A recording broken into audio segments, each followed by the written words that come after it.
ओम शांति, ओम शांति, ओम शांति। आज है 17 दिसंबर 2020, शिव बाबा की साकार मुरली। आज बाबा क्या कहते हैं? बाबा कहते हैं, मीठे बच्चे, सतयुग आया है तुम्हारी ऊंची तकदीर बनाने, तो तुम्हारी चलन बहुत बहुत रॉयल होनी चाहिए। प्रश्न, ड्रामा का कौन सा प्लान बना हुआ है, इसलिए किसी को दोष नहीं दे सकते। उत्तर, ड्रामा में इस पुरानी दुनिया के विनाश का प्लान बना हुआ है, इसमें कोई का दोष नहीं है। इस समय इसके विनाश के लिए प्रकृति को जोर से गुस्सा आया है। चारों ओर अर्थक्वेक होगी, मकान गिरेंगे, फ्लड आएगी, अकाल पड़ेगा। इसलिए बाप कहते हैं, बच्चे अब इस पुरानी दुनिया से तुम अपना बुद्धि योग निकाल दो, सतगुरु के श्रीमत पर चलो। जीते जी देह का भान छोड़ अपने को आत्मा समझ बाप को याद करने का पुरुषार्थ करते रहो। गीत है, हमें उन राहों पर चलना है जहां गिरना और संभलना है। ओम शांति। किन राहों पर चलना है? गुरु की राह पर चलना है। यह कौन सा गुरु है? उठते बैठते मनुष्यों के मुख से निकल जाता है, वह गुरु। गुरु तो अनेक है, वह गुरु किसको कहेंगे, किसकी महिमा गाएंगे? बाबा कहते हैं, सतगुरु एक ही बाप है। भक्ति मार्ग के ढेर गुरु हैं, कोई किसी की महिमा करते, कोई किसी की महिमा करते। बच्चों की बुद्धि में है सच्चा सतगुरु, तो वह एक है जिसकी ही वाह मानी जाती है। सच्चा सतगुरु है तो जरूर झूठे भी होंगे। सच होता है संगम पर। भक्ति मार्ग में भी सच की महिमा गाती हैं। ऊंचते ऊंच बाप ही सच्चा है, जो ही लिबरेटर है, गाइड भी बनता है। आजकल के गुरु लोग तो गंगा स्नान पर व तीर्थ पर ले जाने के गाइड बनते हैं। यह सद्गुरु तो ऐसा नहीं है, जिसको सभी याद करते हैं, हे पतित पावन आओ। पतित पावन सद्गुरु को ही कहा जाता है, वही पावन बना सकते हैं। वो गुरु लोग पावन बना न सके। वह कोई ऐसी नहीं कहते कि माँ में कम याद करो। भल गीता भी पढ़ते हैं, परंतु अर्थ का पता बिल्कुल नहीं है। अगर समझते सतगुरु एक है, तो अपने को गुरु नहीं कहलाते। ड्रामा अनुसार भक्ति मार्ग की डिपार्टमेंट ही अलग है, जिसमें अनेक गुरु हैं, अनेक भक्त हैं। यह तो एक ही है। फिर यह देवी देवताएं पहले नंबर में आते हैं, अभी लास्ट में हैं। बाप आकर इन्हों को सतगुरु की बादशाही देते हैं, तो और सबको ऑटोमेटिकली वापस जाना है। इसलिए सर्व का सद्गति दाता एक कहा जाता है। तुम समझते हो, कल्प कल्प संगम पर ही देवी देवता धर्म की स्थापना होती है। बाबा कहते हैं, तुम पुरुषोत्तम बनते हो, बाकी और कोई काम नहीं करते। गाया भी जाता है, गति सद्गति दाता एक है। यह बाप की ही महिमा है। गति सद्गति संगम पर ही मिलती है। सतयुग में तो है एक धर्म, यह भी समझ की बात है ना, परंतु यह बुद्धि देवे कौन? तुम समझते हो, बाप ही आकर युक्ति बताते हैं, श्रीमत देते हैं। किसको? आत्माओं को। बाबा किसको श्रीमत देते हैं? आत्माओं को। वह बाप भी है, सतगुरु भी है, टीचर भी है, ज्ञान सिखलाते हैं ना। बाकी सब गुरु भक्ति ही सिखलाते हैं। बाप के ज्ञान से तुम्हारी सद्गति होती है, फिर इस पुरानी दुनिया से चले जाते हैं। तुम्हारा यह बेहद का संन्यास भी है। बाप ने समझाया है, अभी 84 जन्मों का चक्र तुम्हारा पूरा हुआ, अब यह दुनिया खत्म होनी है। जैसे कोई बीमार सीरियस होता है तो कहेंगे अब यह तो जाने वाला है, उसको याद क्या करेंगे, शरीर खत्म हो जाएगा, बाकी आत्मा तो जाकर दूसरा शरीर ले लेती है। उम्मीद टूट जाती है। बंगाल में तो जब देखते हैं उम्मीद नहीं है तो गंगा पर जाकर डुबोते हैं कि प्राण निकल जाएं। मूर्तियों की भी पूजा कर फिर जाकर कहते हैं डूब जा डूब जा। अभी तुम जानते हो यह सारी पुरानी दुनिया डूब जानी है। फ्लड होगी, आग लगेगी, भूख से मनुष्य मरेंगे, यह सब हालतें आनी हैं। अर्थक्वेक में मकान आदि गिर पड़ेंगी। इस समय प्रकृति को गुस्सा आता है तो सबको खल्लास कर देती है। यह सब हालतें सारी दुनिया के लिए आनी हैं। अनेक प्रकार का मौत आ जाता है। बॉम्ब्स में भी जहर भरा हुआ है। ऐसी बांस आने से बेहोश हो जाते हैं। यह तुम बच्चे जानते हो कि क्या क्या होने का है। यह सब कौन कराते हैं? बाप तो नहीं कराते। बाबा कहते हैं बाप तो नहीं कराते। यह ड्रामा में नूद है, कोई पर दोष नहीं देंगे। ड्रामा का प्लान बना हुआ है। पुरानी दुनिया तो फिर नई दुनिया होगी। नेचुरल कैलेमिटीज आएंगी, विनाश होने का ही है। इस पुरानी दुनिया से बुद्धि योग हटा देना, इसको बेहद का संन्यास कहा जाता है। अब तुम कहेंगे वाह सद्गुरु वाह, जो हमको यह रास्ता बताया। बाबा कहते हैं बच्चों को भी समझाते हैं, ऐसी चलन नहीं चलो जो उनकी निंदा हो। तुम यहाँ जीते जी मरते हो। देह को छोड़ अपने को आत्मा समझते हो। देह से न्यारी आत्मा बन बाप को याद करना है। यह तो बहुत अच्छा कहते हैं, वाह सद्गुरु वाह। पारलौकिक सद्गुरु की ही वाह वाह होती है। लौकिक गुरु तो ढेर हैं, सद्गुरु तो एक ही है, सच्चा सच्चा, जिसका फिर भक्ति मार्ग में भी नाम चला आता है। सारी सृष्टि का बाप तो एक ही है। नई सृष्टि की स्थापना कैसे होती है यह भी किसी को पता नहीं है। शास्त्रों में दिखाते हैं प्रलय हो गई, फिर पीपल के पत्ते पर श्री कृष्ण आया। अभी तुम समझते हो पीपल के पत्ते पर कैसे आएगा। कृष्ण की महिमा करने से कुछ फायदा नहीं होता। तुम्हें अब चढ़ती कला में ले जाने के लिए सद्गुरु मिला है। कहते हैं ना, चढ़ती कला तेरे भानी सर्व का भला। तो रूहानी बाप आत्माओं को बैठ समझाते हैं। 84 जन्म भी आत्मा ने लिए हैं। हर एक जन्म में नाम रूप दूसरा हो जाता है। ऐसे नहीं कहेंगे फलाने ने 84 जन्म लिए, नहीं, आत्मा ने 84 जन्म लिया। शरीर तो बदलते जाते हैं। तुम्हारी बुद्धि में यह सब बातें हैं। सारी नॉलेज बुद्धि में रहनी चाहिए। कोई भी आए तो उसको समझाओ। आदि में था ही देवी देवताओं का राज्य, फिर मध्य में रावण राज्य हुआ। सीढ़ी उतरते रहे। सतयुग में कहेंगे सतो प्रधान, फिर सतो रजो तमो में उतरते हैं। चक्र फिरता रहता है। कोई कोई कहते हैं बाबा को क्या पड़ी थी जो 84 के चक्र में हमको लाया। लेकिन यह तो सृष्टि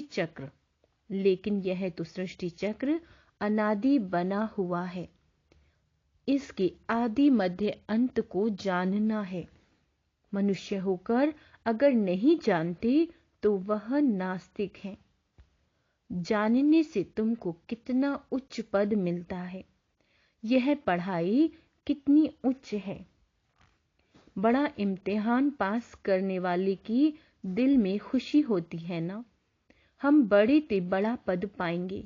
तुम जानते हो यह लक्ष्मी नारायण अपने पूर्व जन्म में सीखकर फिर मनुष्य से देवता बने।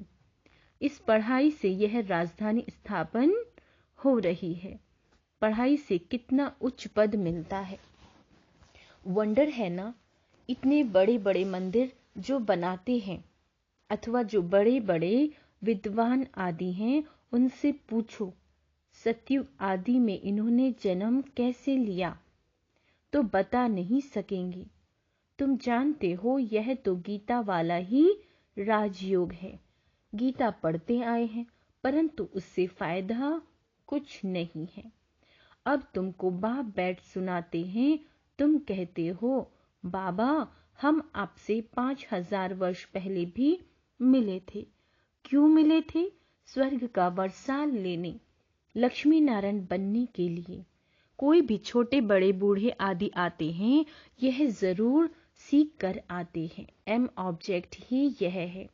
सत्य नारायण की सच्ची कथा है ना, यह भी तुम समझते हो। राजाई स्थापन हो रही है। जो अच्छी रीति समझ लेते हैं उनको आंतरिक खुशी रहती है। बाबा पूछेंगे हिम्मत है ना राजाई लेने की? कहते हैं बाबा क्यों नहीं, हम पढ़ते ही हैं नर से नारायण बनने। इतना समय हम अपनी को देह समझ बैठे थे। अब बाप ने हमको राइटिस्ट रास्ता बताया है। देही अभिमानी बनने में मेहनत लगती है। घड़ी घड़ी अपने नाम रूप में फंस पड़ते हैं। बाप कहते हैं इस नाम रूप से न्यारा होना है। अब आत्मा भी नाम तो है ना। बाप है सुप्रीम परमपिता। लौकिक बाप को परमपिता नहीं कहेंगे। परम अक्षर एक ही बाप को दिया है, वह गुरु को भी इनको कहते हैं। तुम सिख लोगों को भी समझा सकते हो। ग्रंथ साहिब में तो पूरा वर्णन है, और कोई शास्त्र में इतना वर्णन नहीं है जितना ग्रंथ में जप साहिब सुखमनी में है। यह बड़े अक्षर ही 2 हैं। बाप कहते हैं साहिब को याद करो तो तुमको 21 जन्म के लिए सुख मिलेगा। इसमें मूंझने की तो बात ही नहीं। बाप बहुत सहज करके समझाते हैं। कितने हिंदू ट्रांसफर हो जाकर सिख बने हैं। तुम मनुष्य को रास्ता बताने के लिए कितने चित्र आदि बनाते हो, कितना सहज समझा सकते हो। तुम आत्मा हो, फिर भिन्न भिन्न धर्म में आए हो। यह वैरायटी धर्मों का झाड़ है, और कोई को यह पता नहीं है कि क्राइस्ट कैसे आया है। बाप ने समझाया था नई आत्मा को कर्म भोग नहीं हो सकता। क्राइस्ट की आत्मा ने कोई विकर्म थोड़े ही किया जो सजा मिले। वह तो सतो प्रधान आत्मा आती है जिसमें आकर प्रवेश करती है। क्या कहा बाबा ने? बाबा ने कहा जिसमें आत्मा आकर प्रवेश करती है उनको क्रॉस आदि पर चढ़ाते हैं, क्राइस्ट को नहीं। वह तो जाकर दूसरा जन्म ले बड़ा पद पाती है। पॉप के भी चित्र हैं। इस समय सारी दुनिया बिल्कुल ही वर्थ नॉट ए पेनी है। तुम भी थे, अब तुम वर्थ पाउंड बन रहे हो। ऐसे नहीं कि उन्हों के वारिस पिछाड़ी में खाएंगे कुछ भी नहीं। तुम अपने हाथ भरपूर कर जाते हो, बाकी सब हाथ खाली जाएंगे। तुम भरपूर होने के लिए ही पढ़ते हो। यह भी जानते हो जो कल्प पहले आए हैं वही आएंगे। थोड़ा भी सुनेंगे तो आ जाएंगे। सब इकट्ठे तो देख भी नहीं सकेंगे। तुम ढेर प्रजा बनाते हो। बाबा सबको थोड़े ही देख सकते हैं। थोड़ा बहुत सुनने से भी प्रजा बनते जाते हैं। तुम गिनती भी नहीं कर सकेंगे। तुम बच्चे सर्विस पर हो, बाबा भी सर्विस पर है। बाबा सर्विस बिगड़ रह नहीं सकते। रोज सुबह को सर्विस करने आते हैं। सत्संग आदि भी सुबह को आते हैं। उस समय सबको फुर्सत होती है। बाबा तो कहते हैं तुम बच्चों को घर से बहुत सवेरे भी नहीं आना है और रात को भी नहीं आना है चाहिए, क्योंकि दिन प्रतिदिन दुनिया बहुत खराब होती जाती है। इसलिए गली गली में सेंटर ऐसा नजदीक होना चाहिए जो घर से निकले सेंटर पर आए, सहज हो जाए। तुम्हारी वृद्धि हो जाएगी। तब राजधानी स्थापन होगी। बाप समझाते हैं तो बहुत सहज है। यह राजयोग द्वारा स्थापना कर रहे हैं, बाकी ये सारी दुनिया होगी ही नहीं। प्रजा तो कितनी ढेर बनती है, माला भी बननी है। मुख्य तो जो बहुतों की सर्विस कर आप समान बनाते हैं, वही माला के दाने बनते हैं। लोग माला फेरते हैं, परंतु अर्थ थोड़े ही समझते हैं। बहुत गुरु लोग माला फेरने के लिए देते हैं कि बुद्धि इसमें लगी रहे। काम महाशत्रु है, दिन प्रतिदिन बहुत कड़ा होता जाएगा। तमो प्रधान बनते जाते हैं। यह दुनिया बहुत गंदी है। बाबा को बहुत कहते हैं, हम तो बहुत तंग हो गए हैं, जल्दी सतयुग में ले चलो। बाप कहते हैं, धीरज धरो, स्थापना होनी ही है। यह खातरी है, यह खातरी ही तुमको ले जाएगी। बच्चों को यह भी बताया है, तुम आत्माएं परम धाम से आई हो, फिर वहां जाना है, फिर आएंगे पाठ बजाने, तो परम धाम को याद करना पड़े। बाप भी कहते हैं, माँ में कम याद करो तो विकर्म विनाश होंगे।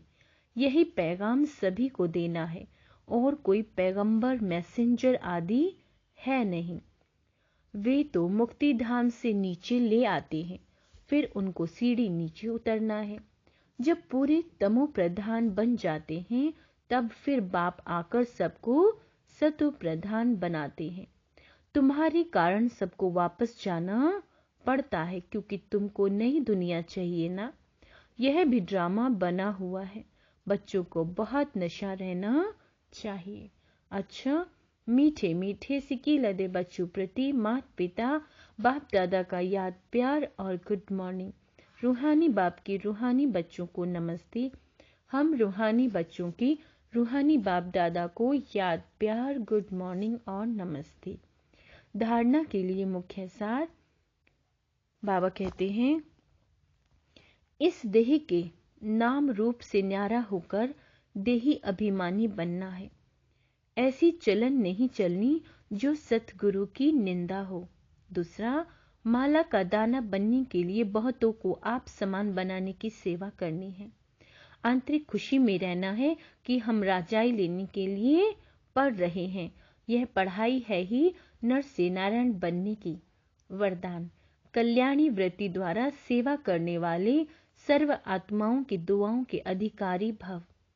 कल्याणकारी वृत्ति द्वारा सेवा करना, यही सेवा सर्व आत्माओं की दुआएं प्राप्त करने का साधन है।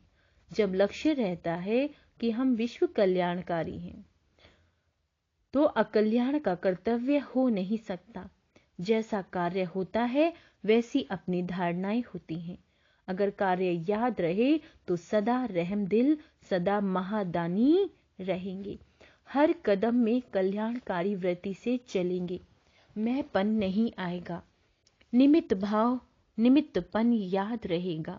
ऐसी सेवाधारी को सेवा के रिटर्न में सर्व आत्माओं की दुआओं का अधिकार प्राप्त हो जाता है। क्या मिलता है ऐसी आत्मा को? सभी की दुआएं मिलती हैं। स्लोगन, साधनों की आकर्षण साधना को खंडित कर देती है। साधनों की आकर्षण साधना को खंडित कर देती है। अच्छा, ओम शांति।